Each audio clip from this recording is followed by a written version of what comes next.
As you may know, that the closing arguments are beginning today in the Trump versus New York trial. And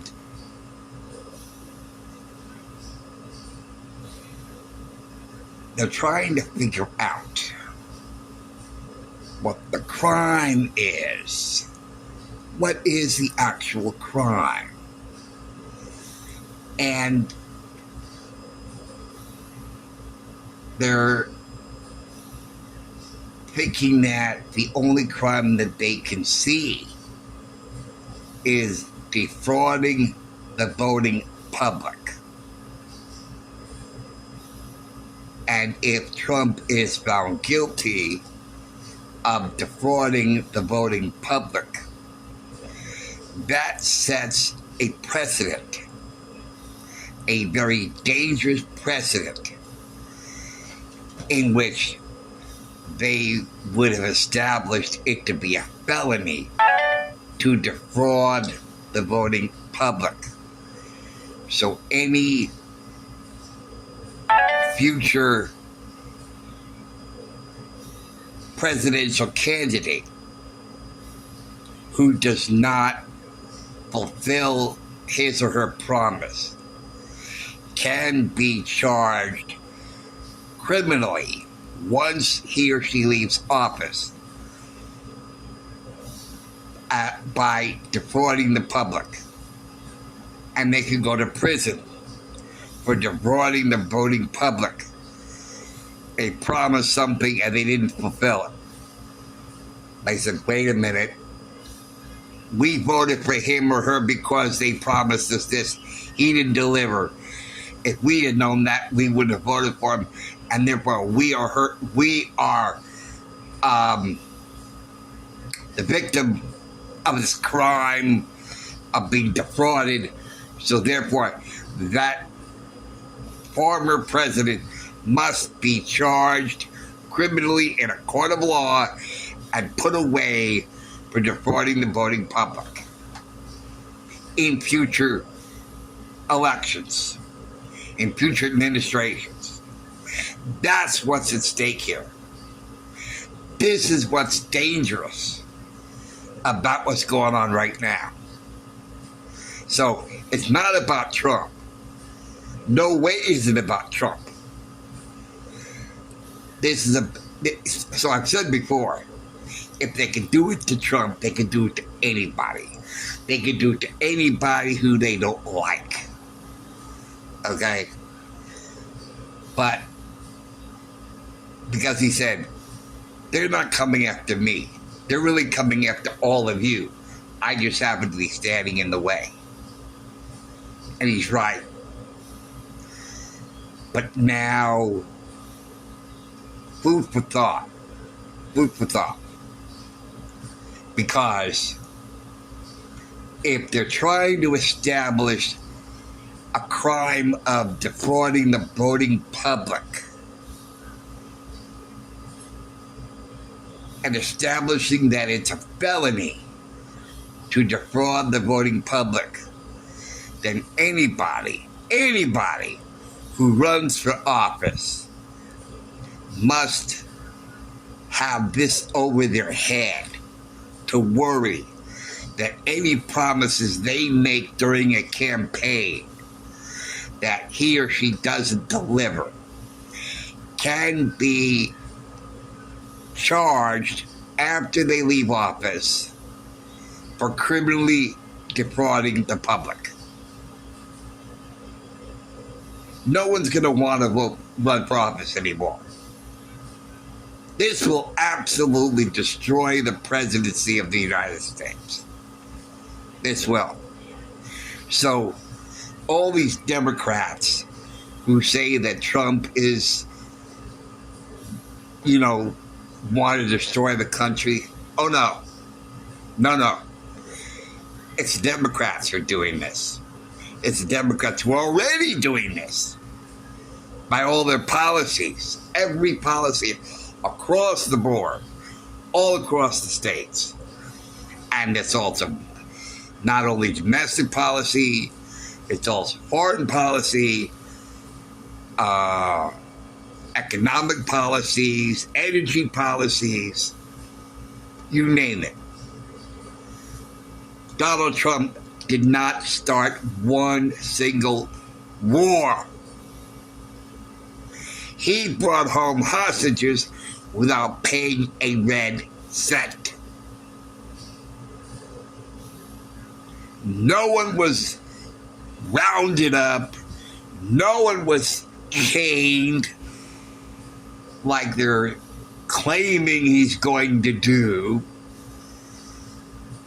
Where did they hear that? Definitely not from Trump's lips.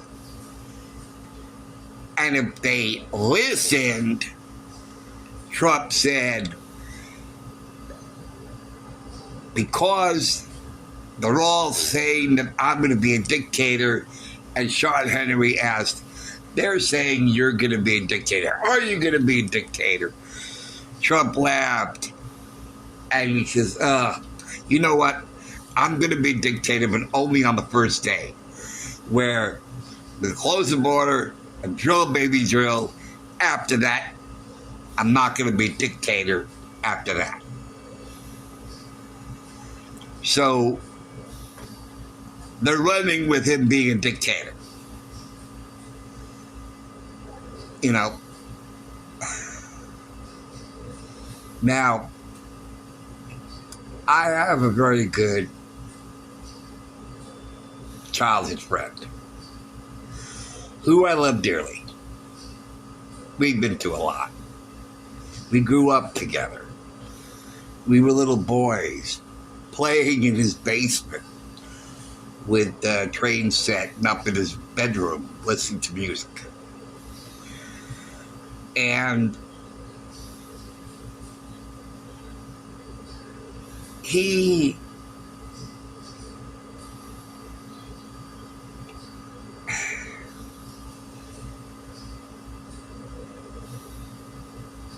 I was sharing him videos about what's going on with all the pro-Hamas craziness. He says, I don't watch Fox News. Fox News is, he says Fox News indulges in identity politics and a few other things which I can't remember. But the thing that he said was identity politics. I almost laughed out loud. Identity politics? Fox News? Conservatives? That's something that the left and the Democrats are swimming in. Everything out of the Democrats' mouth is identity politics. Gender, race, you know. If a person of color is fired, they'll cry, racist! I'm a victim of racism. No, you just did pretty badly on your job. And that's another reason why the Democrat-run cities are soft on crime. Because who commits crime more than any other group? What group commits more crime than any other group? The black community, the African American community. They commit more crimes than the white community. And it's not because of the race that they are arrested. It's because they commit crimes. What about blacks who don't commit crimes? They're not under attack. They're not dealt in the legal system. You know, all people of all races commit crime.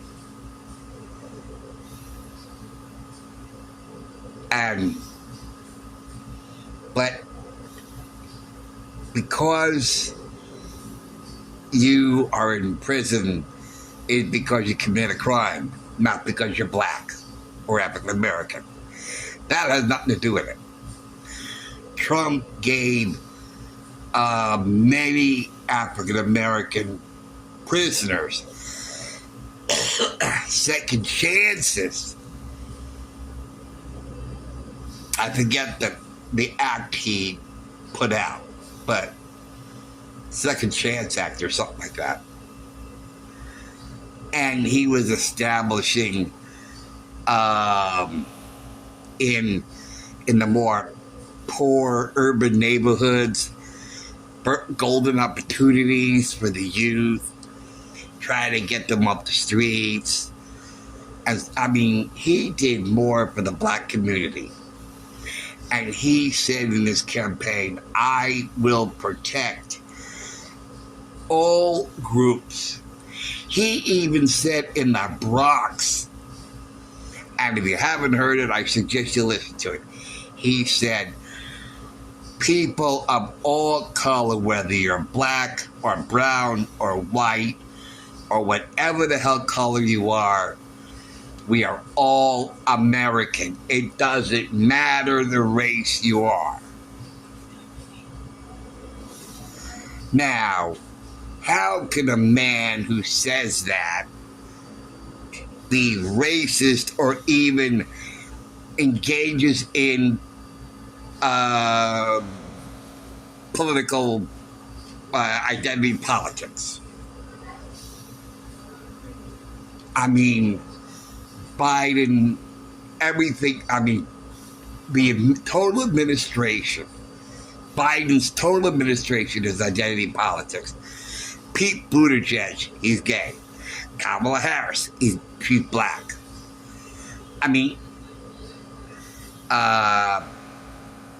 The press secretary, a black lesbian. The list goes on and on.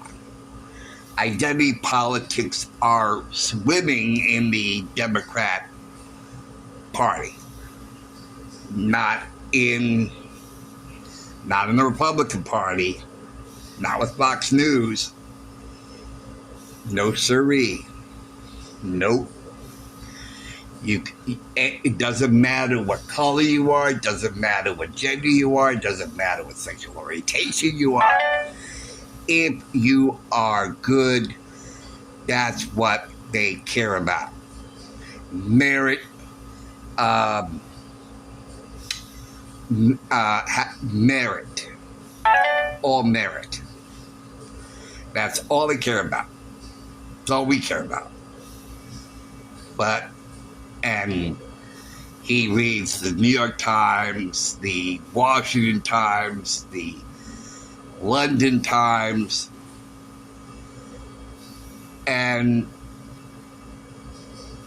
he watches CNN, and I'm thinking, that's really why you believe the way you believe, because that's what they believe. The New York Times and the New York Daily News used to be outstanding newspapers. We used to get them all the time. They reported the news. They didn't engage in political rhetoric or political opinion or bias. Both the New York Times and the New York Daily News were slowly going bankrupt, and they were trying to sell the newspaper for a single dollar. That's how in bad shape they are. And a lot of magazines like Time and Newsweek, they used to be outstanding magazines, but they were taken over by the woke left. And when you're woke, you go broke. And, we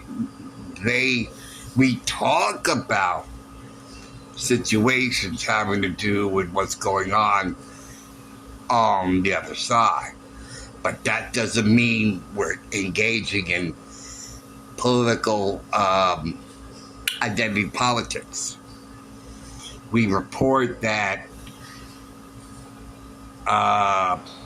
this one athlete who fought against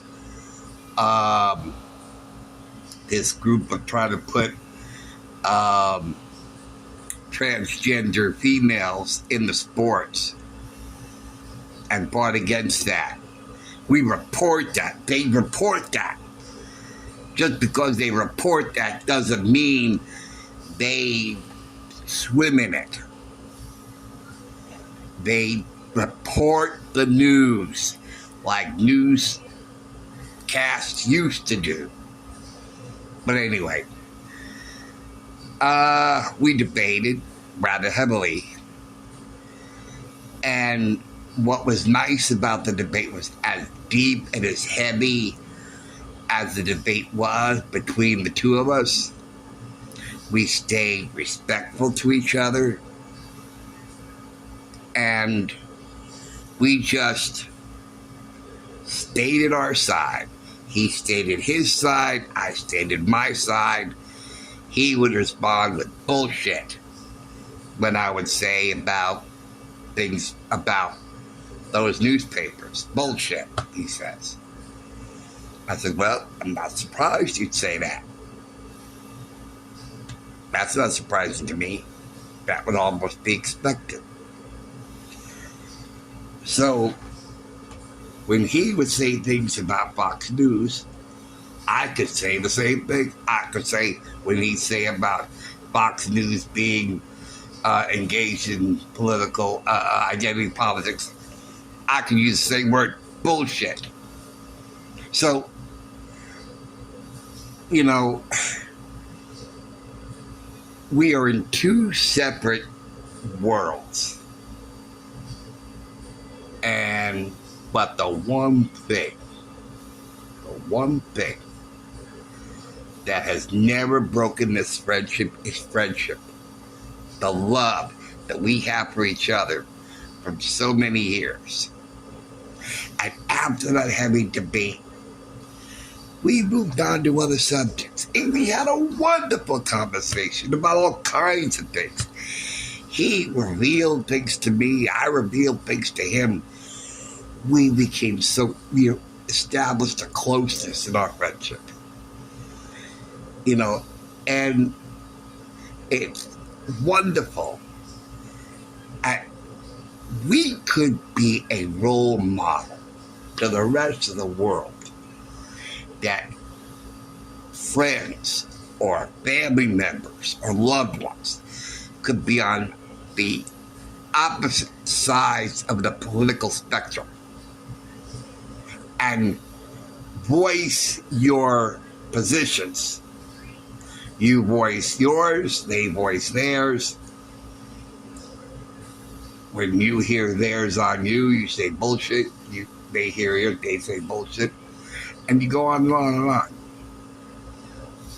Like, bullshit. Oh, that's bullshit. That's bullshit what you said. So how's the family? Oh, you know what happened to me the other day? Oh, yeah, what? You know. The debate of politics seems almost intensifying, and then it ends. And the subject just dissolves into the past as if it never was. Because we got it out of our system. I said what I had to say. He said what he had to say.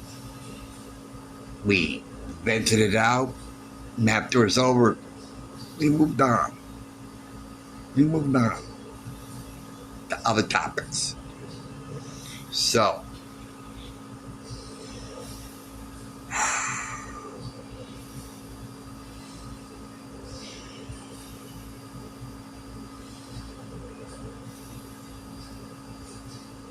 I just have a love for our country, as does Trump.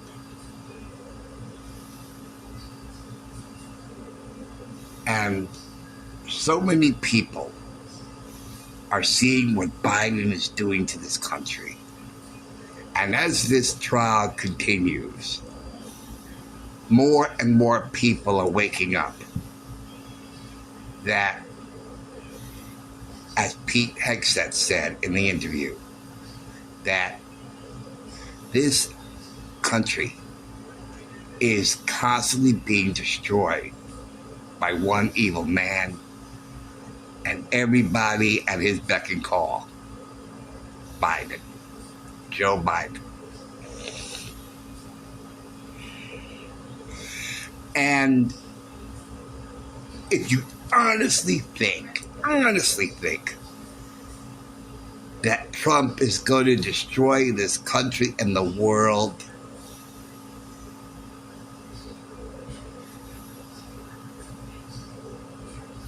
what do you think about what's going on now? What's going on today?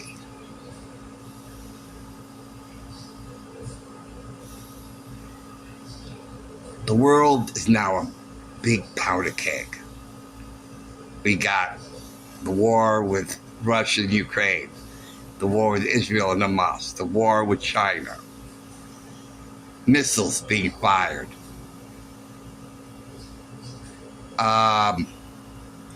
Trump is not even in office. And you think that after all this is going on, that Trump is going to destroy the country and the world? Really? Just like he did when he was last in office. Yeah, I even pointed that out to him. And he talked about how he taxed everybody in California and so on and so forth.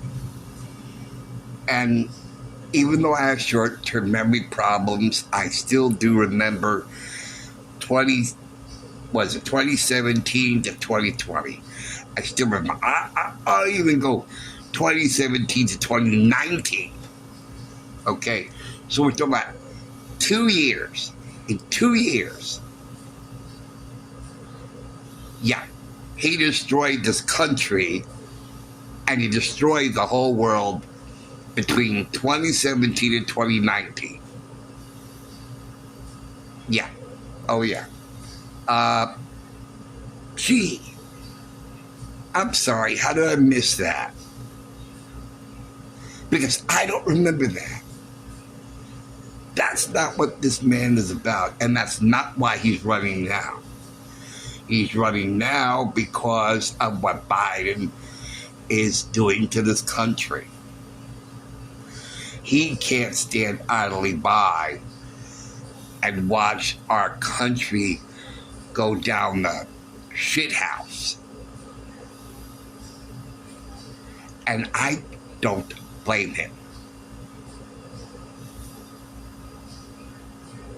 Yeah. Corruption put Biden in the White House. And all they care about is control and power. Trump doesn't care about control and power. If he did, when January 20th came along, he would have fought it like tooth and nails to stay in the White House. He would not have gone respectfully and peacefully and just say leaving and there you go. He would have done that. He would have stayed in that White House and barricaded himself in and says, I'm not leaving. But Trump didn't do that because he doesn't care about power and control. He believes in the Constitution. The Constitution says you're supposed to vacate 1600 Pennsylvania Avenue this day at this hour. And he did exactly that. Yeah, that's a man who's intent on being a dictator. Like Biden is now being. by taking the rulings of the Supreme Court and defying them and doing it anyway. That sounds like a dictator to me. I'm sorry, but I haven't seen any indication of Trump doing that.